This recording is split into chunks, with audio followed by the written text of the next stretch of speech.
அனைவருக்கும் வணக்கம். ஓம் சாய்ராம். ஜெய் ஜெய் சாய்ராம். குருவே சரணம். குரு கடாட்சம். பணத்தை விட குணமே முக்கியமானது. சரிங்களா? இப்போ பணம் இருந்துச்சுன்னு வைங்களேன், குணம் இல்லை.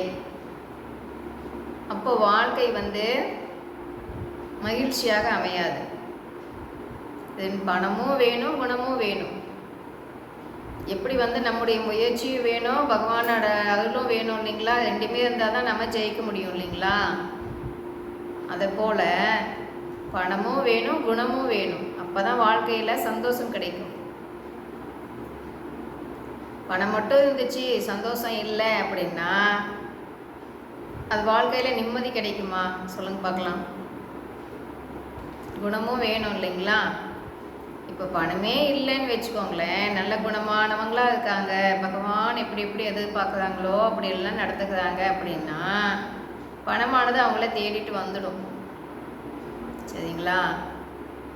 இப்போது குணமே இல்லை, பணம் மட்டும்தான் வச்சுட்டு இருக்காங்கன்னா குணம் தேடிட்டு வந்துடுமா? இல்லையே. அதை நாம் தானே கடைப்பிடிக்கணும் இல்லைங்களா? அப்போது பணமும் வேணும், குணமும் வேணும், ரெண்டுமே தான் வேணும். எவ்வளோ பணம் தான் சம்பாதிச்சிருந்தாலும் அந்த அகம்பாவம் இருக்கக்கூடாது. அகம்பாவம் நம்மையே அடித்து விடும். சரிங்களா? எவ்வளோதான் நாம் கற்றுட்டு இருந்தாலும் மற்றவங்களுக்கு தெரியலன்னு நாம் மற்றவங்கள இழிவாக பேசக்கூடாது. பகவான் நினச்சாதுன்னு வைங்களேன், வடிகட்டின முட்டாளை கூட ஞானியாக மாற்றிடுவார்.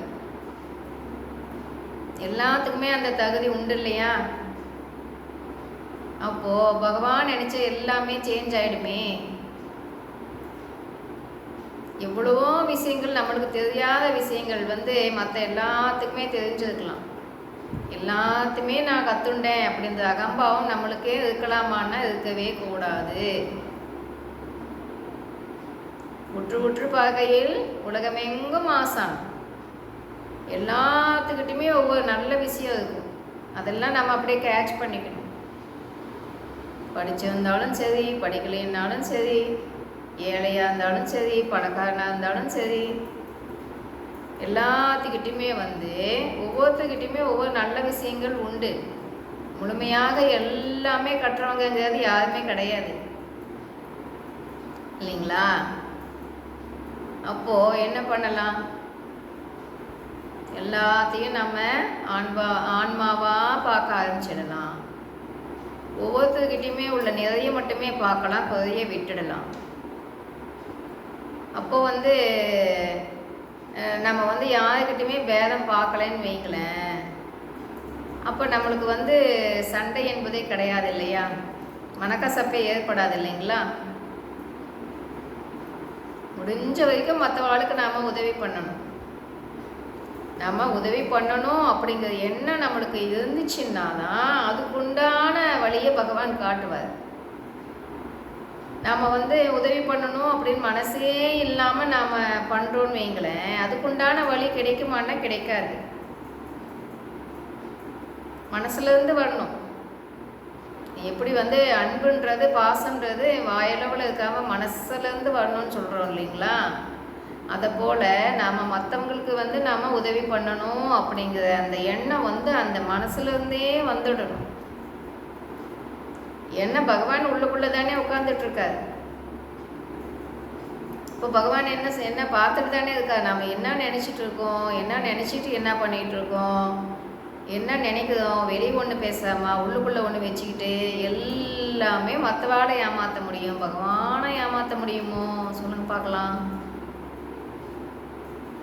அப்போது அந்த அன்பு ஈகை குணம்ன்றது உள்ளுக்குள்ளேருந்தே வந்துடணும். அதை பிள்ளைங்களுக்கும் நாம் கற்றுக் கொடுக்கணும். எந்த அளவுக்கு நம்மளுக்கு ஈகை குணம் உள்ளதோ அந்த அளவுக்கு நம்மளுக்கு எப்பப்போ எது எது தேவையோ பகவான் செயலில் ஆட்டோமேட்டிக்காக நடக்கும். நமக்கு நாளைக்கு வேணுமே, இன்னைக்கு கொடுத்துட்டா என்னப்பா பண்ணுறது அப்படின்னு நினச்சிட்டு நாம் விட்டோன்னு வைங்களேன், நம்மளுக்கு நாம் என்ன வச்சுட்டு இருக்கோமோ அதுலேயே தான் நிற்கும். கொடுக்க கொடுக்க தான் நம்மளுக்கு பல வழியில் நமக்கு பகவான் திருப்பி அதை கொடுத்துடுவார் பல மடங்காக. சரிங்களா? அப்போ என்ன பண்ணலாம்? பகவான் சொல்கிறதையெல்லாம் ஃபாலோ பண்ணுவோம். ஹாப்பியாக வாழணும்னா நம்மளை சுற்றி இருக்கிறவங்களெல்லாம் நாம் சந்தோஷமாக வச்சுக்கும் போது மட்டும்தான் நம்மளுக்கு அந்த சந்தோஷம் கிடைக்கும். இல்லைன்னா கிடைக்காது. இப்போது எல்லாத்தையுமே மகிழ்ச்சியாக வச்சுட்டு இருக்கும்போது நம்ம மனமானது ரொம்ப மகிழ்ச்சியாக இருக்கும். ஒன்றும் இல்லை, ஒரு சின்ன சண்டை போட்டோன்னு வைங்களேன், மனமானது என்ன ஆகும்? 2 நாள் டோட்டலாக மூட் அவுட் ஆகிடும். எந்த வேலையுமே ஓடாது இல்லைங்களா? அப்போ என்ன பண்ணலாம்? விட்டு கொடுத்து போய் வாழும்போது மட்டுமே நாம் சந்தோஷமாக வாழ முடியும். நம்மளை பார்த்து தான் நம்ம குழந்தைங்களும் கற்றுக்கோம் இல்லைங்களா? அதுக்கு எடுத்துக்காட்டாக நாம் வாழணும் இல்லைங்களா?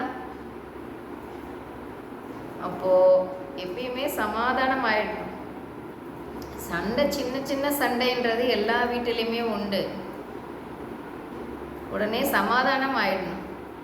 அதை அப்படியே வளர்த்துட்டே போகலாமா? போகக்கூடாது இல்லையா?